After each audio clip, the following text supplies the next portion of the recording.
রাজধানীর মোহাম্মদপুরে ব্যবসার দ্বন্দ্বের জেরে মোহাম্মদ রাসেল নামের এক যুবককে কুপিয়ে হত্যার ঘটনা ঘটেছে। এ সময় আহত হয়েছেন আরও একজন। শনিবার রাত 10:45টার দিকে মোহাম্মদপুরের নবীনগর হাউজিং এলাকায় এই ঘটনা ঘটে।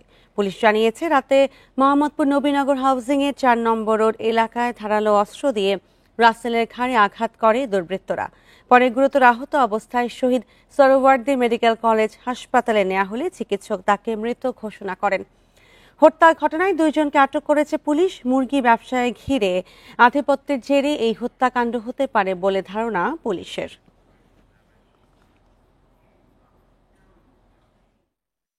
বিপ্লব এবং রাসেল গল্প করছিল দোকান শেষ করে, তো অতর্কিতভাবে 2টা মোটরসাইকেল এসে তাদেরকে কুপিয়ে আহত করে। একজনের পিছনে আঘাত লাগে, একদম মেইন যে রগ আছে রগটা কেটে যায়।